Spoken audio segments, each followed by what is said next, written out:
일단은 이제 뭐 아무리 우리가 직장 생활하면 스트레스도 받고 그럴 수밖에 없잖아요. 이제 사실은 그 스트레스를 이길 수 있는 방법은 뭐냐면 생활을 굉장히 규칙적으로 하는 거예요. 그러니까 생활을 좀 규칙적으로 하면 몸이 항상 일정한 리듬을 가지고 있기 때문에 외부의 어떤 정신적인 충격이 들어와도 그 리듬을 잘 유지를 할 수가 있어요. 그래서 약간 스트레스를 이길 수 있는 힘이 돼. 근데 이제 그게 안 되고 내 몸의 리듬도 좀 깨져 있고, 왜냐하면 아까 정신적인 거 영향을 주는 굉장히 큰 게 뭐냐면 우리가 일정하게 잠을 자는 거, 일정한 시간에. 일정한 시간에 잠을 자고 일정한 시간에 일어나는 게 굉장히 중요하고, 근데 이제 그 리듬을 잡아주는 게 일정하게 가능하면 일정한 시간에 11시 전에 자도록 노력을 하고 아침은 좀 일찍 일어나도 괜찮아요. 그래서 일어나는 것도 일정하게 일어나는 게 중요해요. 예를 들어 일요일 날 그냥 일이 없고 여유 있다고 나 오늘은 푹 자야지 이러고 푹 자버리잖아. 그러면 또 리듬이 오히려 좀 깨져.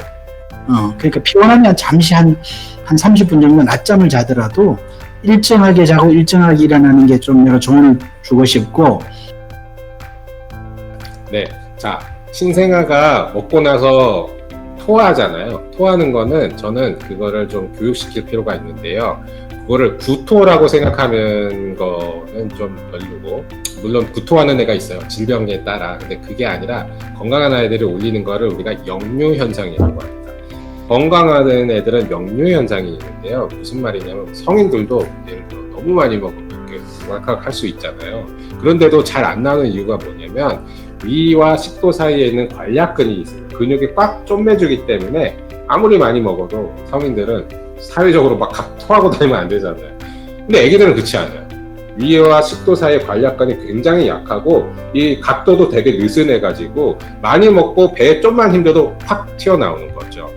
그래서 이 뭐든 많이 먹고 체위나 이런 거에 따라 올릴 수 있는데, 사실은 시간이 지나면서 위의 근육량도 많아지고 커지면서부터는 이제 그런 현상이 줄어들고 합니다. 그런데 분유와 모유에 있어서 그 차이가 나느냐? 그렇지는 않아요. 물론 오히려 우유 알레르기, 우유 단백 알레르기가 있는 아이들은 분유를 먹고 그 알레르기 때문에 토하고 잘 흡수 안 되고 하는 거는 있을 수는 있으나, 그런 아이들에 있어서 치료로서 우리가 해야 될 거는 모유로 꼭 해야 되는 거거든요. 그러니까 일단 첫째, 토는 아니다.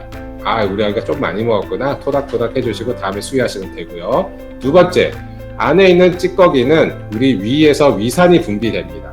위산이 분비되면서 그 모유 혹은 분유 이런 것들을 소화시키는 과정에서 나오는 아주 자연스러운 현상이에요. 그래서 그 찌꺼기처럼 건더기 있는 거는요, 뭐가 소화가 안 돼서 아픈 게 아니에요. 오히려 그거를 우리 아기 위장이 나의 모유를 열심히 소화를 시키고 있었는데 많이 먹을수록 올렸네, 이렇게 생각하시면 되겠습니다. 즉 정상이다, 이렇게 볼 수가 있습니다. 네.